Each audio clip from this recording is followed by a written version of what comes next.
Sand. Oh, All man. right. We're back for the last episode of the 12 fucking steps. And I think we have to do 10, 11, and 12. So you want me to read them off? Did we do 9? I think so, but we could tie it in, especially when I read what 9 is. Okay. All right. So 9 is find those people and tell them I fucked up, unless telling them will fuck them up worse. And 10 is, I know, continue to be aware of when I fuck up and set that shit straight pronto. Number 11, chill the fuck out sometimes and realize that shit's better now. That's a good one.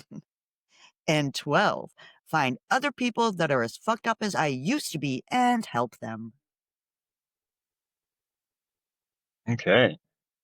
I don't have the original ones pulled up. I don't know if you can pull them up on Well, your it's end. basically making amends, unless it'll do more harm than good. A lot of people get hung up on I think that. maybe give an example of when it could cause harm.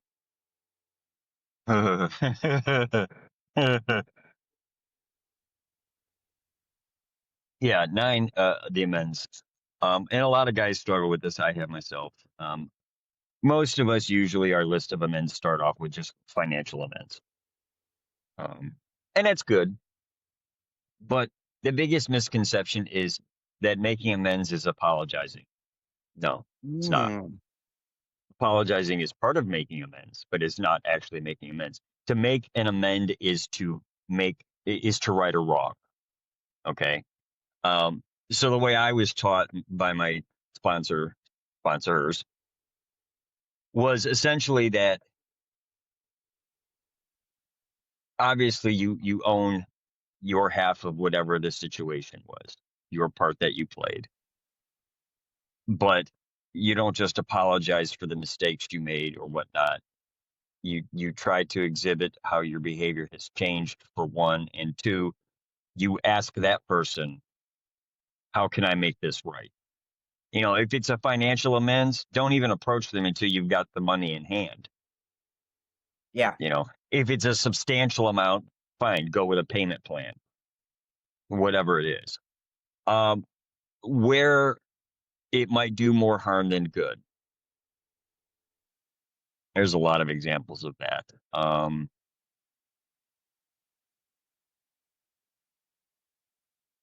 Well, okay, we'll keep it simple. You robbed somebody, and they never knew who did it. But this is somebody who was close to you, whether it be a family member or a close friend or something like that.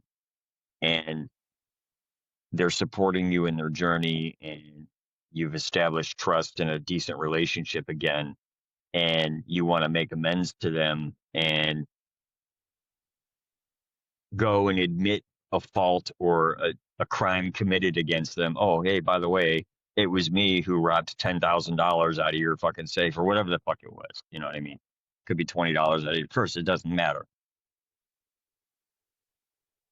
And it would damage the current relationship or break that trust or whatnot. Okay, great. Yes, it's awesome that you're trying to own your shit. But when it starts to be harmful, when it starts to, be detrimental not only to yourself but to the person you're making amends to, sometimes it's best to let sleeping dogs lie. Would you suggest, though, like in that situation, maybe like many, many years down the road, you could tell them? But I have a theory about that too, because you telling them is really like it's being kind to you. It's not being kind to them. You know what I mean? Like say you cheated on like your significant other while you were using, and then you guys worked it out. Like that's really your guilt. Like you shouldn't tell them that. You get to live with it. That's You know what I'm saying? Well, yeah, there's that aspect of it, and obviously,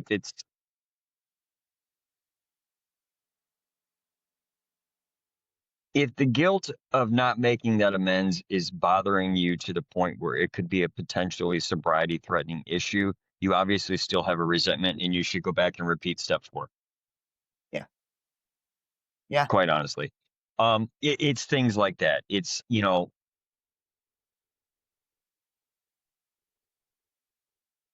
I've actually had this situation, and a suggestion one of my sponsors gave me was this. It was somebody I owed money to, and they didn't know it was me. They didn't even suspect it was me.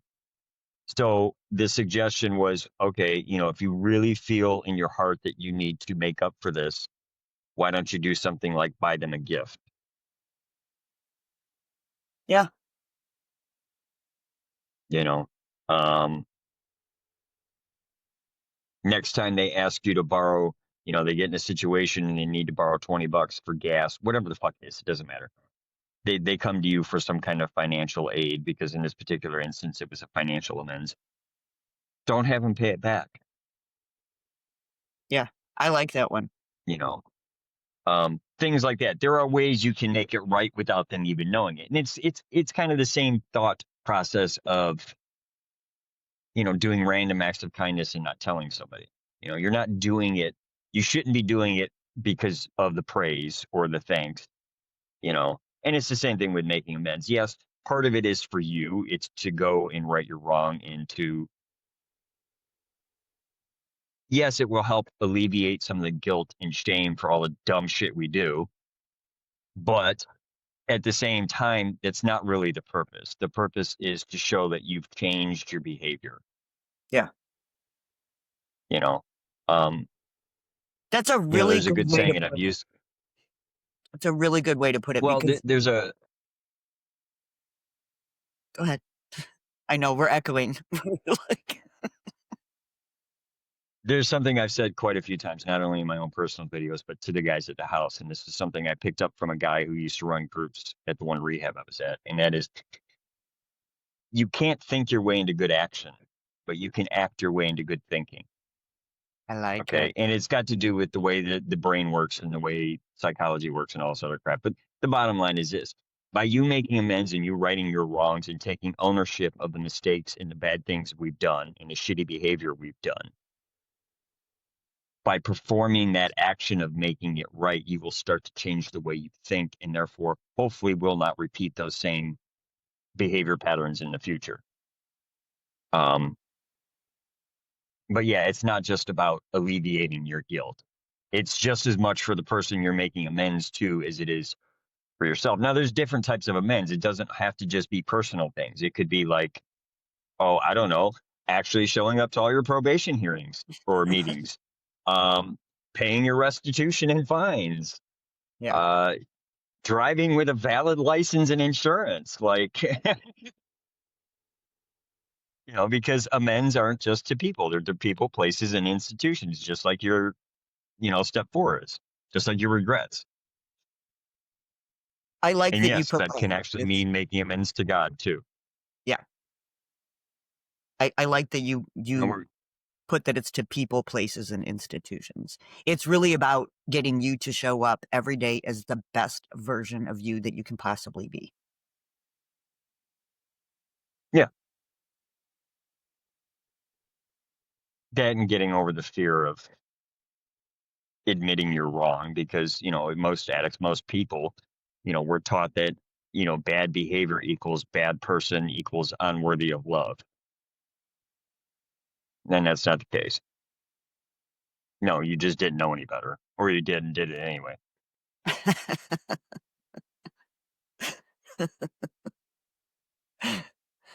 Oh my gosh. So yeah, that's step 9. Um, which, if you've gotten to the point of step 9, if you have a decent sponsor, you should have a pretty lengthy list of people you need to make amends to. Now, there will be some people on that list you cannot make amends to, whether it be you've lost contact with them, um, they've moved away, they've passed over. Um, uh, the one common suggestion I've heard in a lot of those scenarios is multiple things. If it's a passed on loved one, write them a letter, take it to their gravesite. Um, if it's someone you're no longer in contact with, and like I said, it's typically financial amends that we need to make, fine, save the money up and give it to a charity. I Donate like it back to the that. sober house you just came out of. Yeah. You know,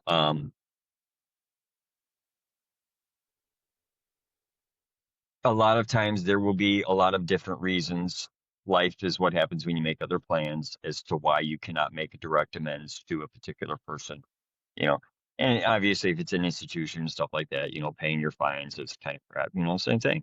You know, uh, go donate the money to Salvation Army. I would suggest donating it to, the local police fund, but I know a lot of people will balk at that idea.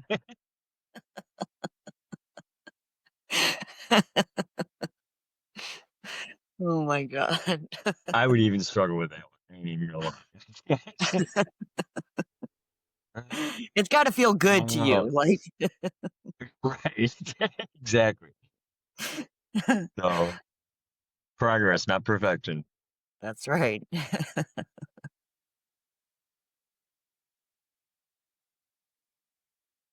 Alright, number 10. Continue to be aware of when I fuck up and set that shit straight pronto.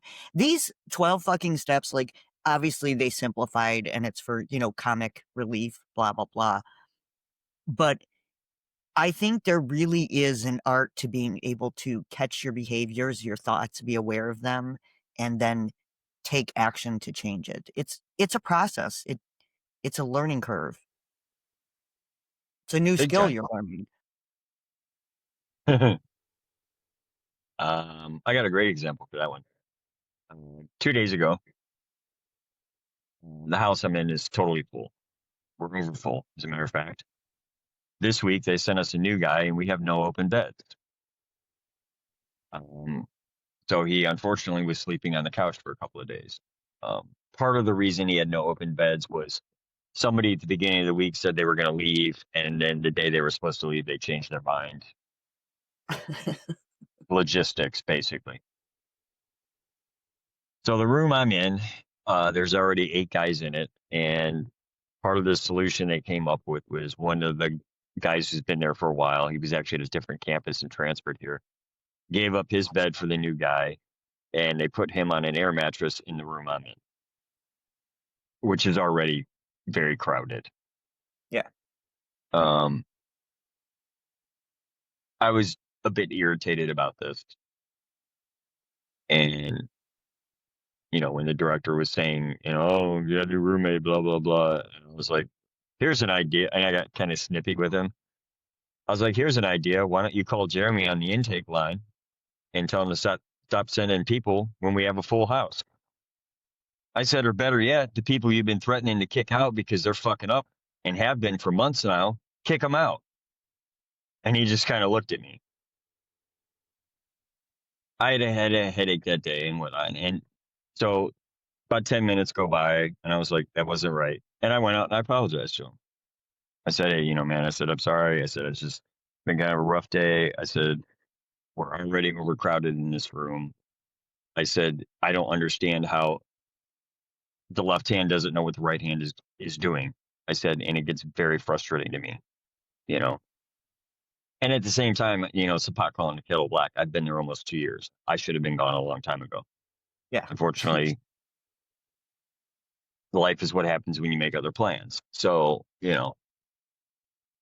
that's a great example. Being self-aware, I've been working with one of the guys in the house with this guy. He has a bad habit of taking a lot of things really personally, and gets really snippy and snappy at shit. And he's not as bad as he was when he first got there, but he's still fairly reactive, So more often than not, our conversations revolve around him relaying these stories about how this person or that person pissed him off or irritated him and all this other stuff. And I listen, And then I usually look at them and say, okay, so what is it about that that pissed you off? Well, this, that, and the other thing. I said, well, aren't you doing exactly that same behavior right now? Well, what? I'm like, you know, and I have to re-explain the whole mirror concept about how people are mirrors and the things you like and dislike in somebody are the things you like and dislike in someone else. And it's the same thing with behaviors. I have a friend similar that very sweet lady, very sweet, but she's always in this victim mentality and takes things very personal. Yes, And I've been trying very hard to be like, no, that wasn't them doing that. Like, what about that is like really upsetting you? Like what's the underlying issue? And she's slowly getting it, but I don't think she's older. She's probably about 10 years older than me, and I don't think she she's really wants. setting her ways. Yeah, she doesn't. I don't think she wants to change, and she's comfortable in that. And I've just kind of accepted that that's who she is. And I'll always listen, but it is what it is, you know. Yeah, we've got all right. We have quite a few guys that are definitely, professional victims. Um, one of my coworkers is very similar to that. And same thing. She's an older woman. It's always somebody else's fault and and the reason we can recognize that behavior is because at one point in our lives we were the same. And I'll admit that every day of the week. So yeah, number 10 is usually I can't remember the exact wording in the original step, but it's essentially doing your daily inventory. Yeah. At the end of the day, sit down and look over everything that happened today. Ask yourself, how was I an asshole today? I mean, it's pretty simple. How was I rude? Was I a dickhead? How many times did I lose my temper?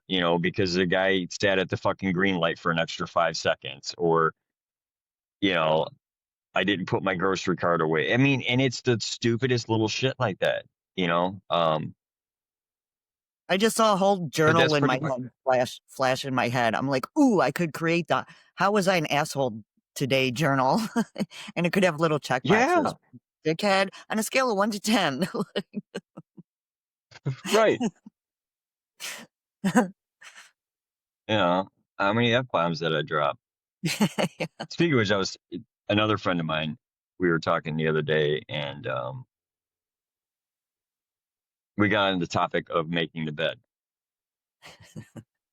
And I was telling her that you have a very funny story, which you're going to have to relay in this video, um, about how your sponsor got you to start making your bed. Oh, I Love was that pissed. story. Yeah, exactly. But, you know, um, but we were talking about that, and the funny thing was she had a similar experience in the aspect that it's at one point she had started her own like freelance cleaning company, and she had gotten contracts for different hotels and stuff. So she's like, so for several years she literally made hundreds of beds a day. So when that finally subsided and she got her own place, she's like, fuck that, I'm never making my goddamn bed again. Now it's to the point where it's going full circle. She's like, yeah, if I don't actually make my bed, I don't feel like I feel off all day. Yep. She just needed a break. She just had to take a break from making a bed. Exactly. That's And so funny. we were laughing about that. I love it. I actually got the idea to even think about that and write that from you had told me about a gentleman. I don't know if he has a book or if he's a public speaker, but he had a whole speech about making your bed. And I started He's and actually a then I Navy SEAL. yeah, I remembered that and I was like, "Oh my god." Yeah, and he did write a book. It was a small book. Um and I don't remember the title. It might just be called Make Your Bed or Making Your Bed or something like that. But and you can look it up on YouTube. He might even be an admiral by now, but I know he was a Navy SEAL at one point. And he gives this beautiful commencement speech. And I believe it was at the Naval Academy.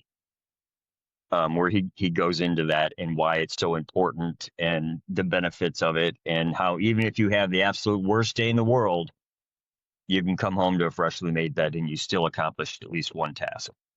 333, by the way. 133 Um, on my hand. yeah. So, but and that goes back to what we were saying earlier. That's that whole acting your way into good thinking. Mhm. You know, if you think about it, no, you're not going to want to. You're going to procrastinate. You're going to do all kinds of other shit.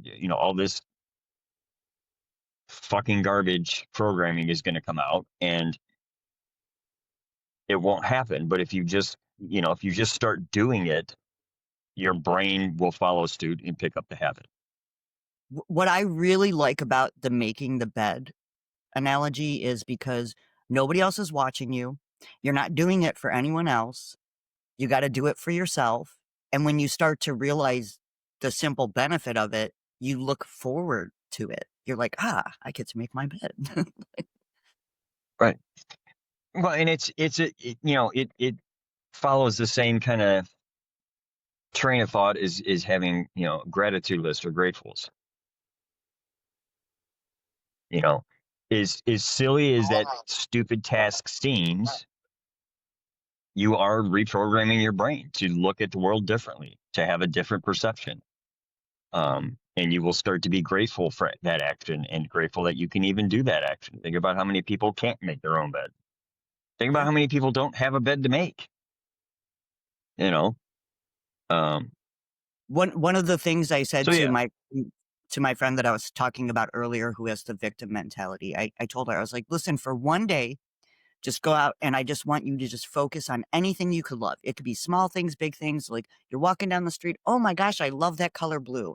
I love this. I love that that person held the door open for me. I was like, and then tell me how you feel at the end of the day." And she did. She came back to me and she was like, "Wow, I felt so much better." And I'm like, "Great. Now do it again." Like, keep doing right. that. Rinse and She repeat. doesn't always, but at least, baby steps. And and a lot, like with addicts and recovery and stuff, and I fall victim to this a lot, is we're our own worst critics and enemies. You know, I tell people all the time, it's funny when people, I can pretty much tell when people are judging me on my past and all this other stuff, which is fine. I expect it now. And stereotypes are stereotypes for a reason. But at the same time, it's like there is nothing anyone can say or do to me that I haven't done to myself. Yeah. You know, um, another my a friend of mine is going through a trying situation right now where somebody she was dating is got some pretty severe health issues, and she keeps feeling extremely guilty because she can't help him in the way he needs. He's a heavier gentleman. He's got some heart issues. Um, he recently had a heart attack and stuff. He's also diabetic, and he can barely move. And she's not strong enough, or nor does she have the training or anything or the time, to be there all the time. Yet she emotionally keeps taking on all of these burdens and stuff, and it's to the point of a detriment. So um, I know this is totally a segue, but uh, it kind of is and kind of isn't. It goes back to that.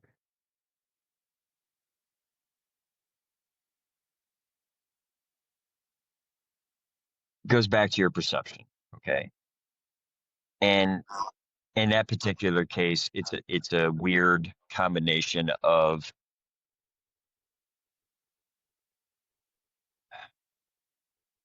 self-worth and also being the change you want to see in the world.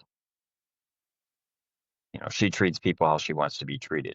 The problem there is when they don't do that, she gets very hurt and upset and takes it personally and turns into the victim mentality because of a certain expectation. And so one of the things I've been trying to convey to her, and this might help with your friend, is how a person treats you 99 times out of 100 is a reflection of their character and not a reflection of your value or worth.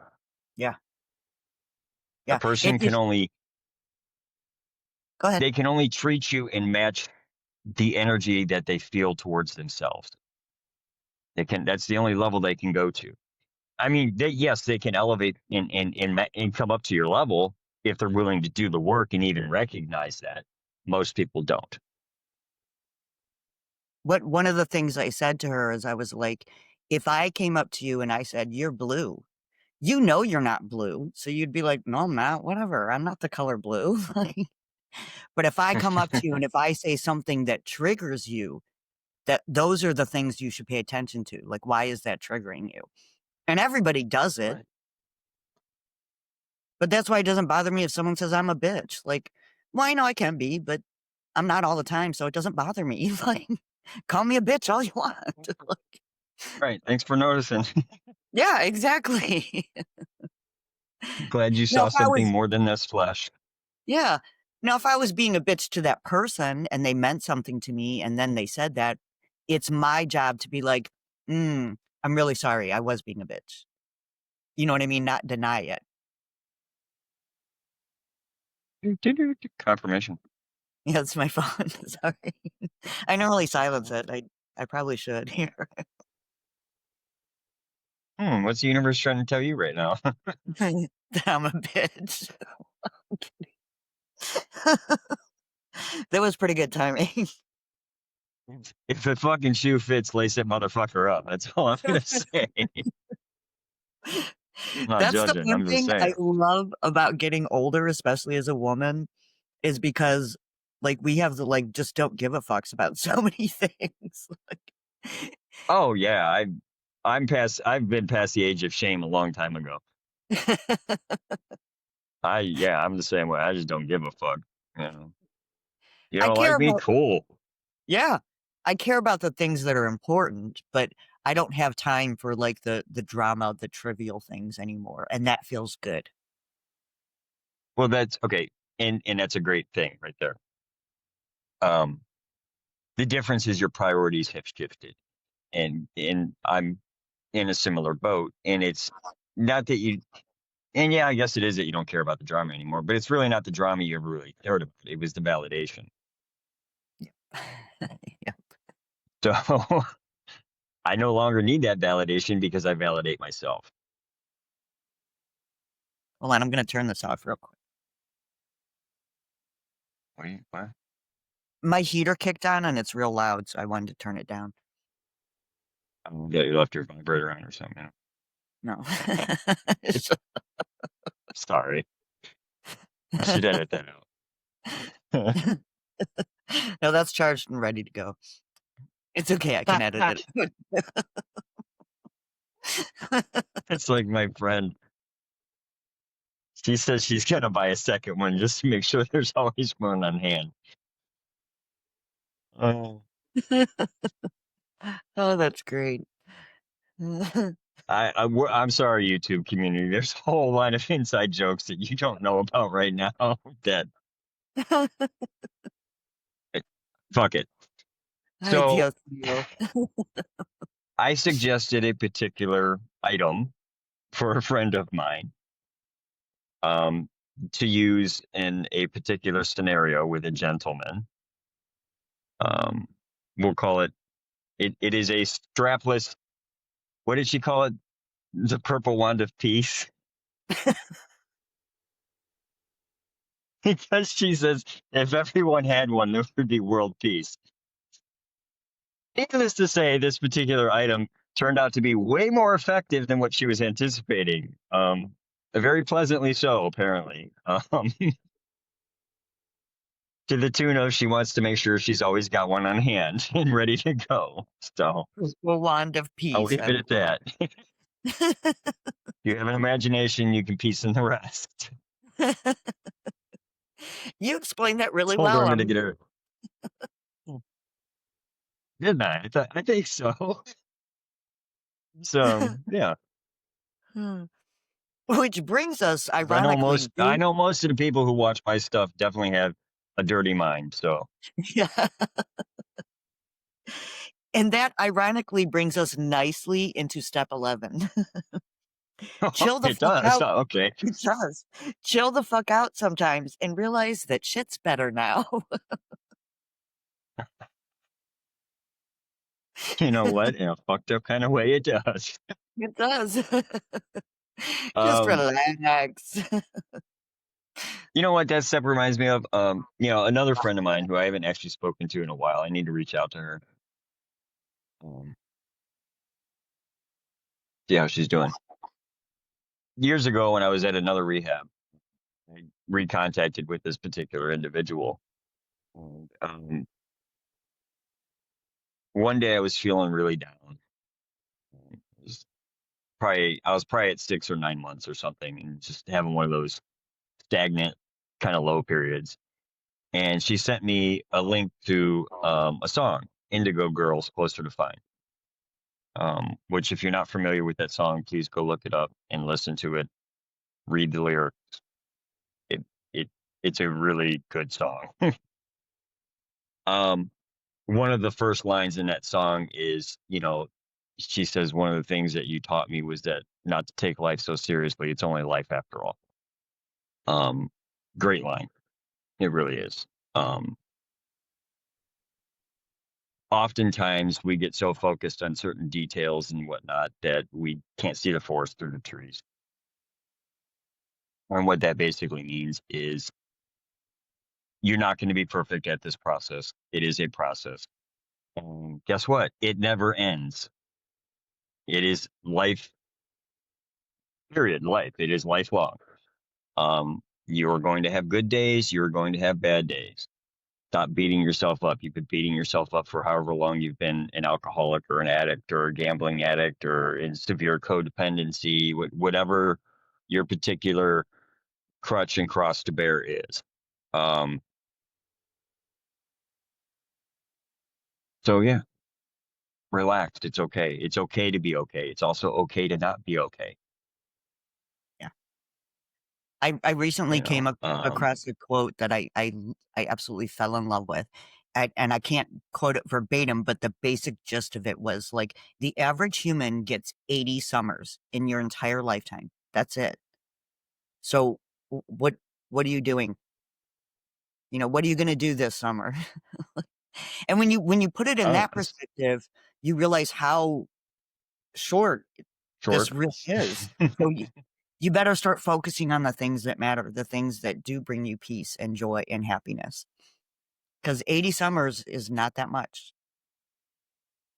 I think it was Cat Williams who said, if you don't have 5 haters by summer, you're not doing something right. Got a point. I think I recently did a video on that jealousy and envy and how powerful of a motivating emotion that can be for people. Good, bad, and indifferent. Uh, so yeah, 11. Yeah, just stop being so hard on yourself. Stop being so hypercritical. Every day is not going to be perfect. Not all unicorn farts and rainbows and blowjobs. Okay. Um, if it was, it would be boring. You know, It was. part of this process and this journey isn't just about learning new coping mechanisms and your new tools and everything. It's about learning how to not only relive, hence the word rehab, rehabilitation. Um, it's also about creating a life that you no longer wish to escape, which is what it really means to live in sobriety. Um, a life you love, a life you enjoy. We live in a relative world. We live in a world of relativity. You don't know up unless you know down. You don't know left unless you know right. Well, there's a third side to all of that as I struggle to get my coat off. Um, Most basic shape in the universe is a triangle. Okay. Why? Because it has 3 points and 3 sides. Well, just like everything else in the universe, there's always threes. Everything works in threes. And you have here, there, and then you have in between. Mhm. Um, so just like that, yes, you're going to have ebbs and flows on a daily basis, on a weekly, monthly, seasonal, yearly basis. Um, if you had absolute love and joy every single day, you would begin to no longer recognize it. You would become desensitized. You would take it for granted. You would take advantage of it because it would become your norm.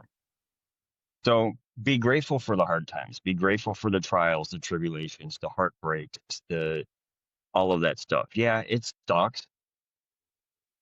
It's supposed to. Yeah. Yeah. Okay. Unfortunately, that's just the hard truth of it.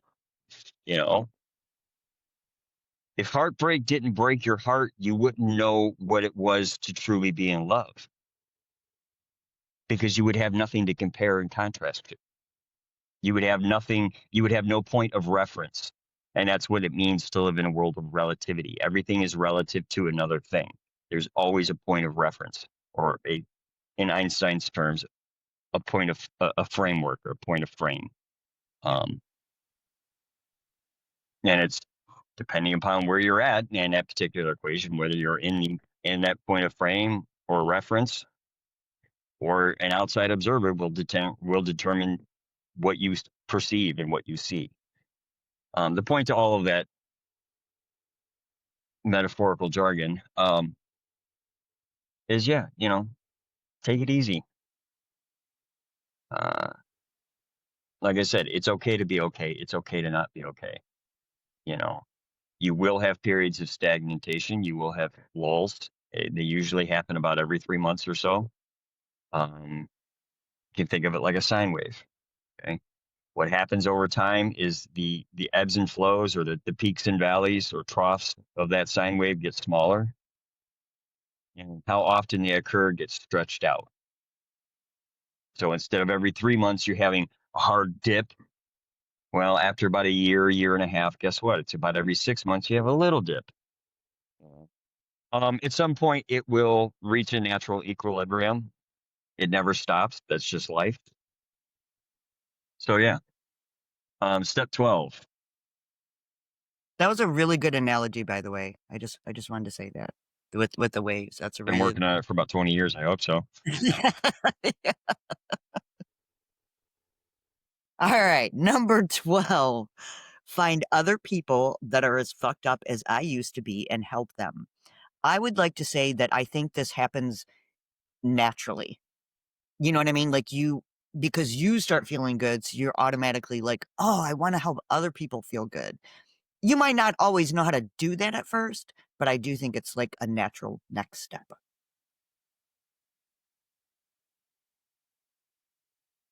What are we doing? Step Exactly. 12. Exactly. So, boom. Um, there's a saying in the rooms, and I think it might even be in the big book actually.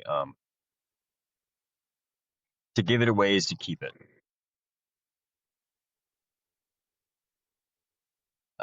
My good friend who relapsed, when he gave his lead,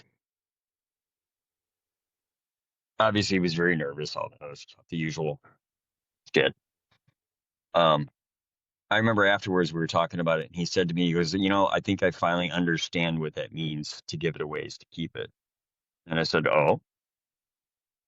And this is why I used to run group and sponsor guys and everything and stuff, is to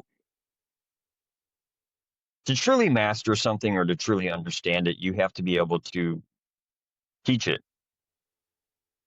Okay.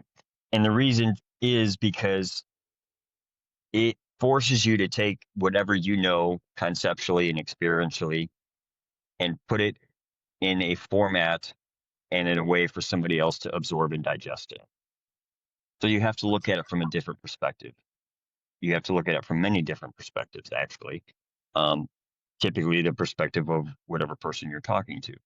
So in my friend's case, he obviously was giving his lead to, it was a pretty small group. It was only about 20 of us or something like that.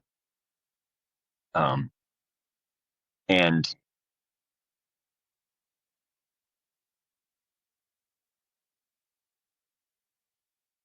a combination of a couple of things. It's, a problem shared is a problem halved. But at the same time, one of the things he realized was that just by giving his testimony and showing other addicts and alcoholics and stuff that there is hope and that there is relatability, that, hey, you're not terminally unique. We've all done this kind of dumb shit.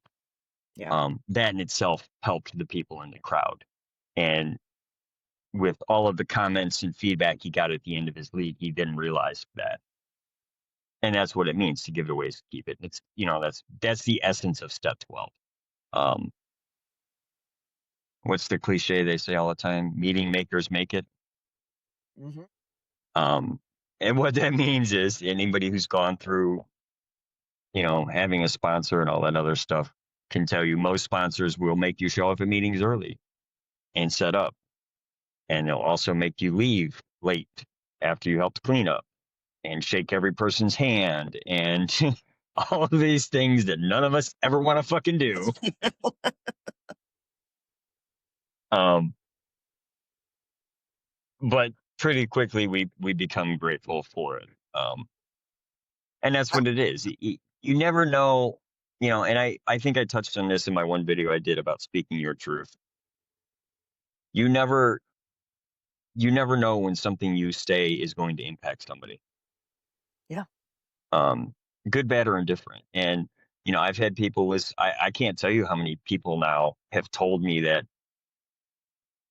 if you go on my YouTube channel or community tab, there is a post that has my actual lead that I did about a year and a half ago. I'll probably redo it at some point soon. And it's apparently inspired quite a few people. I think it's up to 10 or 12 people now to get sober, which blew my mind. It's But a me, it's a it's a great lead, Chris. It really is. I have a couple things to say on that. First off, one of the first meetings when I had my first sponsor, and she took me to her home group. Now I'm very newly sober, so of course I don't want to speak, and I'm kind of introverted anyhow. So we get there, and some guy hands me like the 12 steps, and he's like, "Would you please read these out at the beginning of the meeting?" Well, I'd only been to a few meetings. So I get up and I walk up to the podium and I read this out. And then I sit down. Most nerve-wracking thing I ever did. And then you know how you read the other stuff, like everybody's reading, like just sitting there. And I was like, oh my God, I didn't have to do that. But nobody judged me. Nobody said anything. Like, I was that like, is fucking oh awesome. I my love God. that story. And that's when I thought of when you were saying like the sponsor will make you show up early, they'll make you stay. Like that's the kind of sponsor she was. She made me do that stuff. And I'm grateful that she did because it got me out of my shell. It got me talking and getting the information that I needed. So yeah. There was something else I can't And, remember now. well, I'm going to make you tell the making your bed story here in a moment. But back to the 12 step. Now, the funny thing is, when you look at the 12 steps and when you look at this simplified list, the 12 fucking steps, anybody who's halfway intelligent has probably realized at this point you can apply these to almost any area in your life. And that's exactly what they're designed to do. They do a couple of different things. Psychologically, they deflate the ego so that you can have a better relationship with the divinity that lives in with all of us. At the same time, they are a set of pretty simple, basic principles and practices to guide one through everyday life. So, step 12, to give it a ways to keep it, basically find somebody else who's as fucked up as you and help them. That can be with anything. Yeah. Oh yeah. It doesn't have to just be the 12-step stuff. I mean, and we do that naturally as people all the time. Think about how many friends you've had who've called you up because they got a speeding ticket or whatever, and they've never been in trouble before, or they got in a fight with their significant other and they need advice on that, or, oh my God, my pet's dying, or, you know what I mean? That's who we are as humans. Yeah. It, you know, um, And for addicts and alcoholics, it's an added bonus because the most dangerous place for an addict and alcoholic to go alone is in his own head. I think that might be true for a lot of Oftentimes, people. yeah, I agree. Um, a lot of times when you put yourself in a position to help another person, and it doesn't necessarily have to be with recovery based stuff. Go volunteer at a food pantry for a day, Yeah. you know, whatever it is. It gets you out of your head. So 10, 11, and 12, just like 1, 2, and 3, you will do every day. Yep. You should, anyway. So tell your story about your sponsor making you make your bed. Okay, so basically she came to me and she didn't tell me why. She just said, I want you to make your bed for 30 days.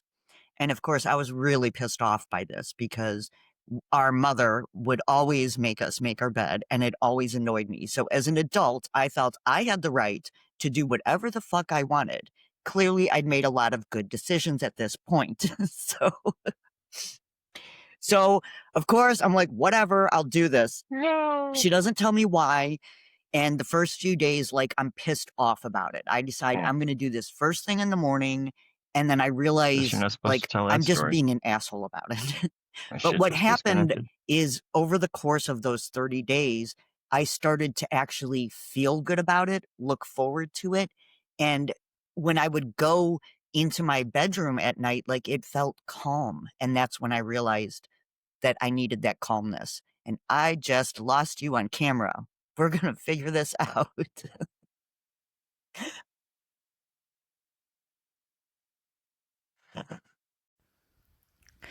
Excuse the pattern interrupt. My brother and I were experiencing technical difficulties. If you would like to hear more about the bed making saga, just look for the link in the description to the bed making episode for the Odd Witch radio show. And now back to our awkwardly segmented segue into our movies, favorite movies, that is, that we enjoyed as children. Be sure to tell us your favorite movies in the description. Back to our regular program. Okay, so quick little bonus section. What was your favorite movie as a kid? And yes, I'm also talking to you viewers. Put it in the comments. Oh, I can remember ones when I was a teenager, but I was a big Mary Poppins fan for sure. I really liked Mary I Poppins. do remember that. Yeah. Hmm. And The Wizard of Oz. And I think one of the reasons is because every year, no matter what time, when that movie came on, my mom would wake us up and be like, "Come watch this movie." And so every year we got to watch The Wizard Yeah, of Oz. I do remember that. So I think that one. When I got older, it was like Pretty in Pink for sure. Watched this That a was a good lot. one. All right, how about you? Well, same thing. I probably actually have a list, but one movie that stands out because I watched it over 157 times um, was this weird, kind of quirky, off the wall movie called The Explorers. I remember that one. Yeah. And it's about these three young boys who, through dreams, get contacted by these aliens and build a spaceship out of old carnival junk, basically. Yeah. And it turns out the aliens they were contacted by were actually kids themselves. It's great. It is a great feel good movie. It really is. I might have to Um, watch that again. I forgot about that one.